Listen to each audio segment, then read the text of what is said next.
본문은 사도 바울이 에베소 교회 성도들에게 보내는 편지를 마무리하면서 에베소 교인들을 향하여 축복한 내용을 담고 있습니다. 바울은 이 편지를 마무리하면서 성도들에게 세 가지 축복을 선포하고 있습니다. 그러면 사도 바울이 에베소 교회 성도들을 향하여 마음을 다하여 선포한 세 가지 축복의 내용은 뭘까요? 첫째로 평안입니다. 23절의 말씀을 우리 함께 읽겠습니다. 다 같이요. 아버지 하나님과 주 예수 그리스도께로부터 평안과 믿음을 겸한 사랑이 형제들에게 있을지어다. 사도 바울은 에베소 교회 성도들을 축복하면서 가장 먼저 그들에게 평안이 있기를 기도했습니다. 여러분, 여기서 말하는 평안이라고 하는 것은 불안과 두려움이 없는 마음의 상태를 말하는 거죠. 우리 안에 끊임없이 찾아오고 있는 이 불안과 두려움을 몰아내고 하나님이 주시는 평안을 누리려면 하나님과의 관계가 회복되어야 합니다. 하나님과의 관계가 회복되지 못해서 하나님과 원수된 관계로 지내게 되면 누구도 하나님이 주시는 평안을 누릴 수가 없습니다. 여러분, 이 세상에서도 그렇잖아요. 우리가 이 세상을 살아가면서 어떤 사람과의 관계가 좋지 못하고 껄끄럽고 원수된 관계를 맺게 되면 여러분, 하루하루가 얼마나 불안한지 모릅니다. 평안할 수가 없어요. 그런데 하물며 피조물인 우리 인간이 창조주이시고 절대자이신 하나님과 원수된 관계에 있다고 한다면 어떻게 그 마음의 평안을 누릴 수가 있겠습니까? 그래서 욥기를 보게 되면요, 이런 말씀이 나와요. 중요한 말씀인데 우리 함께 읽겠습니다. 다 같이요. 너는 하나님과 화목하고 평안하라. 평안하려면 뭐가 먼저라는 거죠? 하나님과의 화목이 먼저라는 거예요. 그러니까 하나님과 화목하지 않으면 누구도 평안할 수가 없다는 얘기예요. 그러므로 여러분, 평안을 누리려면요, 반드시 하나님과의 관계가 회복이 되어야 합니다. 그래서 우리 인생의 가장 큰 저주인 두 가지 문제, 죄와 죽음의 문제를 해결받아야 하는 거죠. 왜 하나님의 아들 예수 그리스도가 인간의 몸을 입고 이 세상에 오셨습니까? 왜 하나님의 아들 예수 그리스도가 십자가에서 화목제물로 돌아가셨습니까? 왜 하나님의 아들 예수 그리스도가 십자가에서 수치와 형벌과 죽음을 당하셔서 우리의 죄값을 지불하셨습니까? 그것은 바로 죄와 죽음의 문제를 해결하심으로 하나님과 화목하게 돼서 세상에 줄 수 없는 평안을 누리며 살도록 하기 위해서입니다.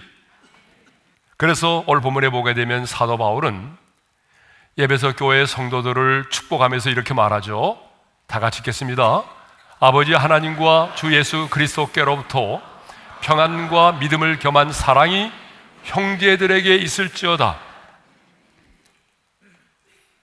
오직 예수를 믿음으로 그 주님 안에 거하는 자만이 세상은 줄 수 없고 오직 주님만이 주실 수 있는 이 평안을 누릴 수가 있다라고 하는 것이죠. 그래서 토마스 아킨퍼스도 이런 말을 했습니다. 우리 함께 읽겠습니다. 다 같이요. 예수 그리스도의 품에 안겨오기 전에는 누구도 참 평안을 누릴 수 없다. 여러분, 이 말에 동의하십니까? 물론 예수를 믿고 그 안에 거하는 자도 고난을 당합니다. 여러분, 우리가 예수 믿고 주님 안에 거한다고 해서 고난이 면제되는 건 아닙니다. 고난이 있어요. 우리의 인생에도 풍랑이 있습니다.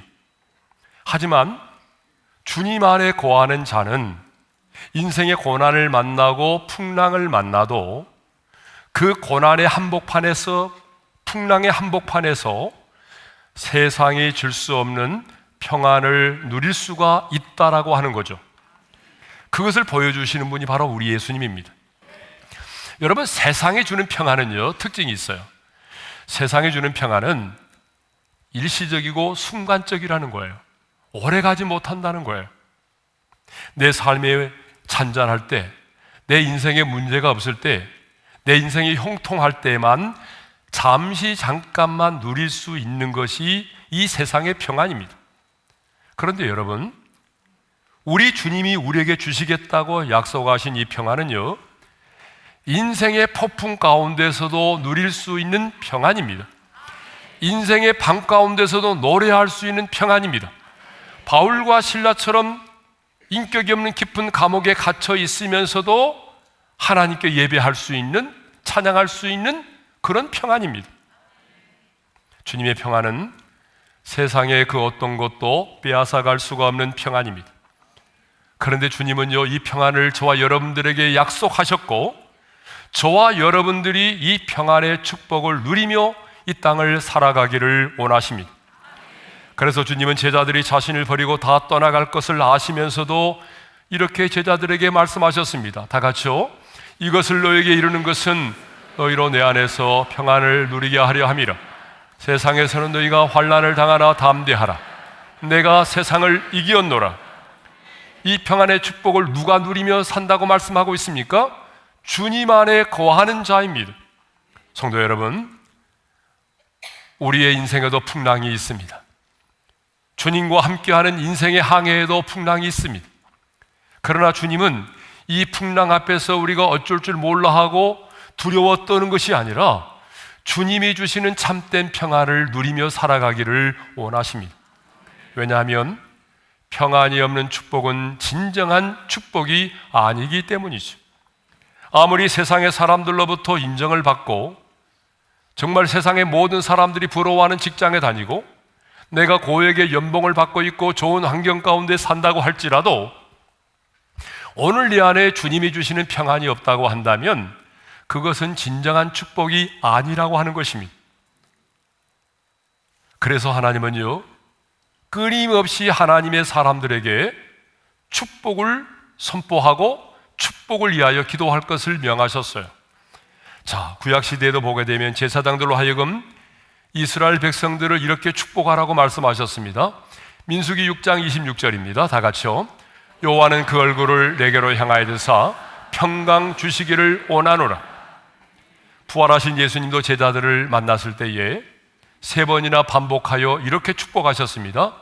너희에게 평강이 있을지어다. 신약의 사도들 역시 이렇게 성도들을 축복했습니다. 갈라디아서 6장 16절입니다. 다 같이요.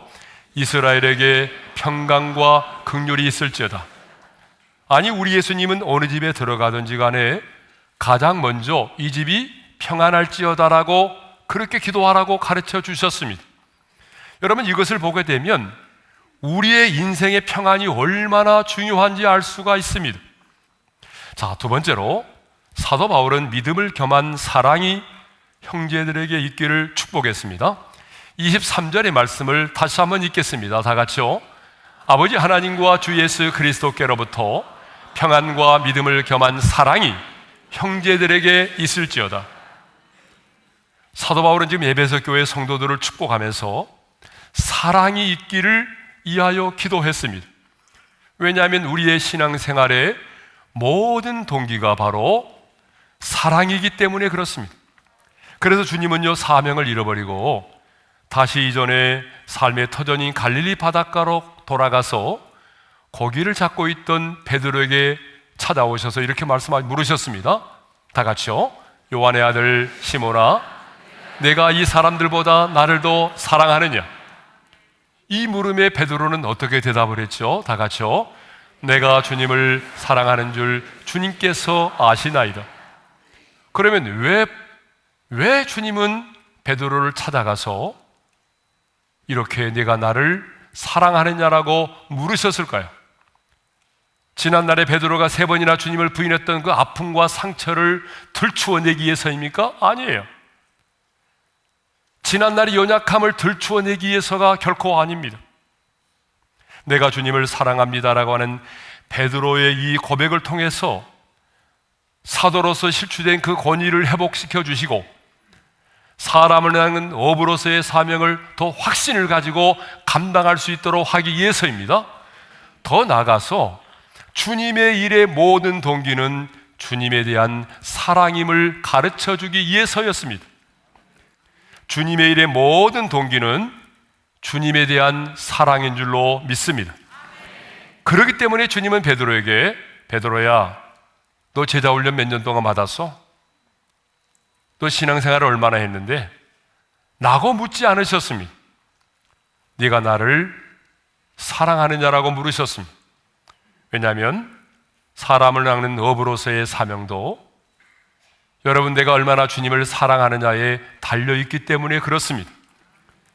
그런데 사도 바울은요, 오늘 본문을 보게 되면 그냥 사랑이 아니라 믿음을 겸한 사랑이 있기를 위하여 기도했다는 사실입니다.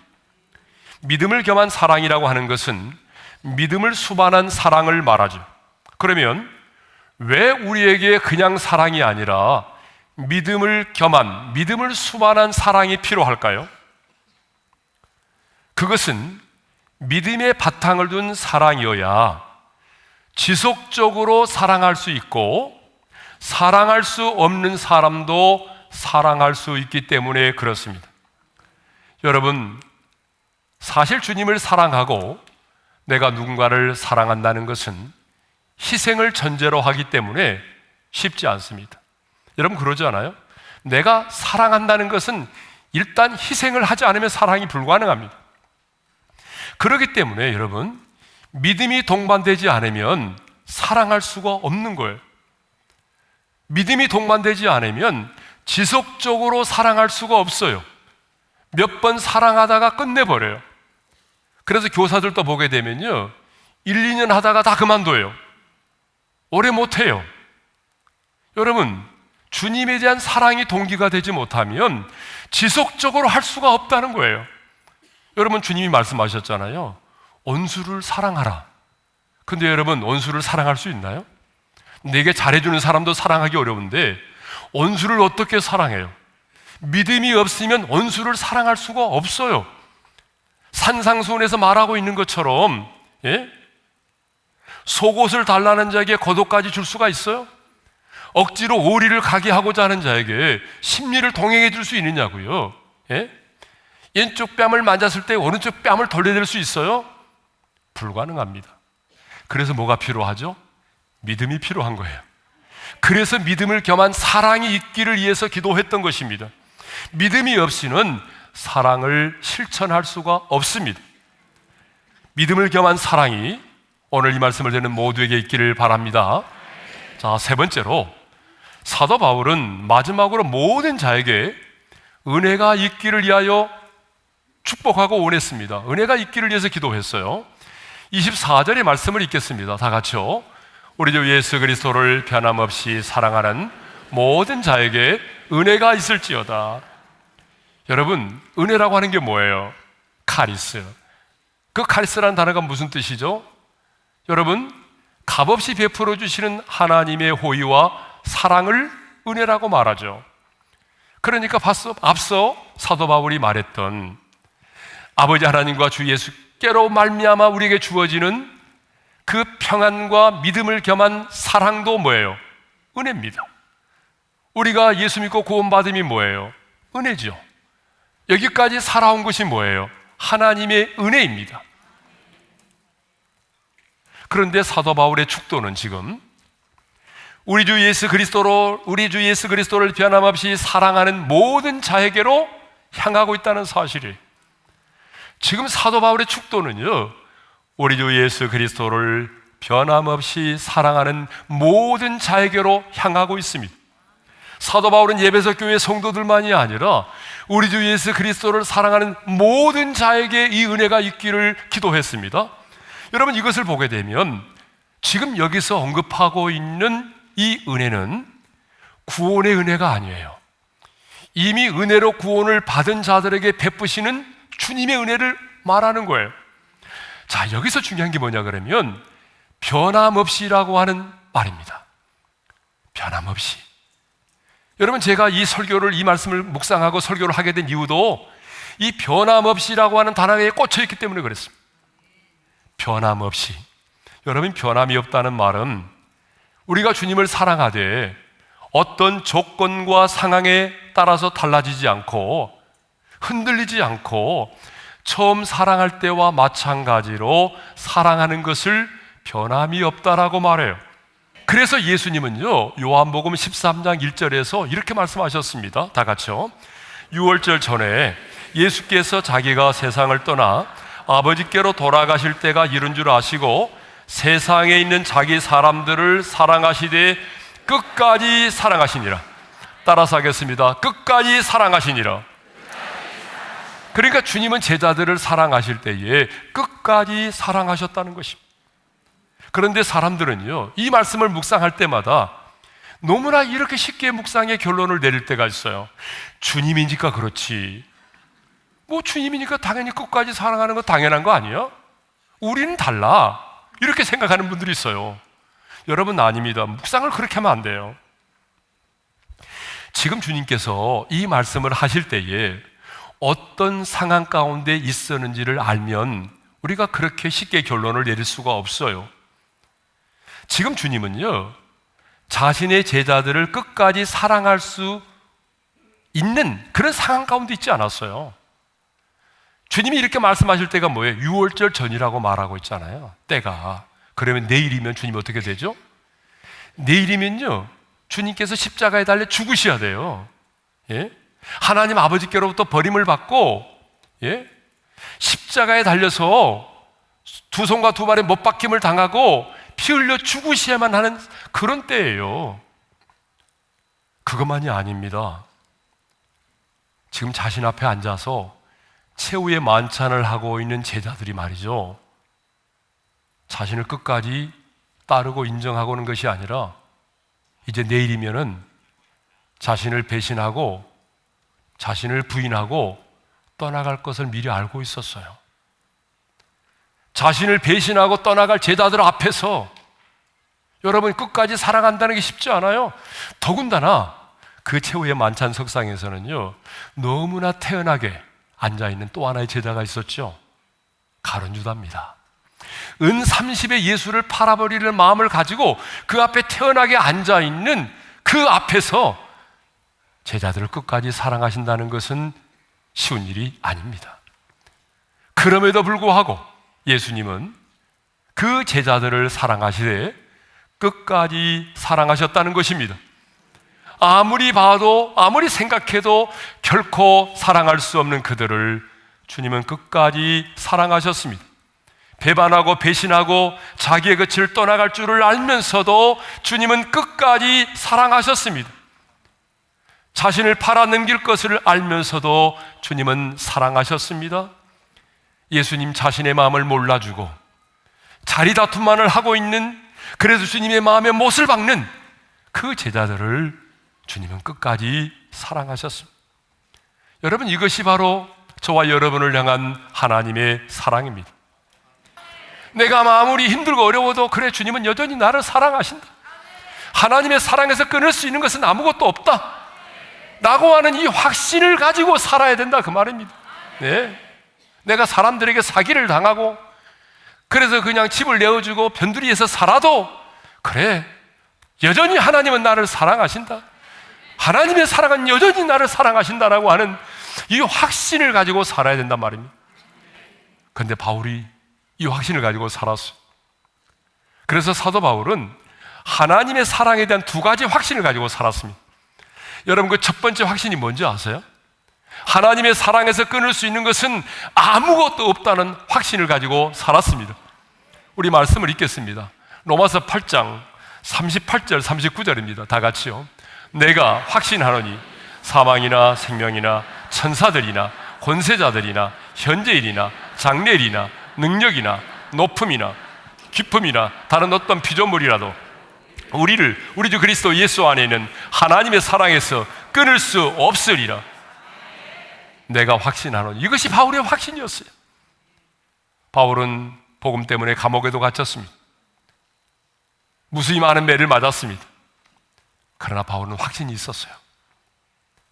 어떤 상황도, 그 어떤 사람도, 심지어는 죽음도 그리스도 예수 안에는 하나님의 사랑에서 나를 끊을 수가 없다. 이 확신을 가지고 살았어요. 이 확신을 가졌기 때문에 당당하게 살았어요. 두 번째 확신이 뭔지 아세요? 하나님의 사랑 때문에 넉넉히 승리한다는 확신입니다. 여러분, 로마서 8장 37절의 말씀을 우리 함께 읽겠습니다. 다 같이요. 그러나 이 모든 일에 우리를 사랑하시는 이로 말미암아 우리가 넉넉히 이기느니라. 하나님의 사랑 때문에 고난도 이겨내고 하나님의 사랑 때문에 아픔도 이겨냈다는 거예요. 근데 간신히 이기는 게 아니라 그 하나님의 사랑 때문에 넉넉히 이겼다는 거예요. 그러므로 여러분, 오늘 우리에게도 하나님의 사랑에서 끊을 수 없는 것이 아무것도 없다는 이 확신, 하나님의 사랑 때문에 넉넉히 승리할 수 있다고 하는 이 확신이 우리에게 필요합니다. 그런데 우리 주님을 끝까지 변함없이 사랑하는 자가 많지 않아요.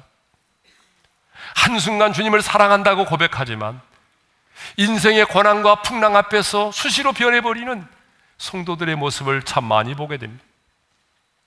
우리를 향한 하나님의 사랑은 변함이 없는데 내가 하나님과 멀어졌기 때문이에요. 내가 하나님 외에 내 자신을 사랑하고 내 자식을 더 사랑하고 세상을 사랑하기 때문이에요. 데마가 그것을 보여주잖아요. 디모데후서 4장 10절의 말씀을 읽겠습니다. 다 같이요.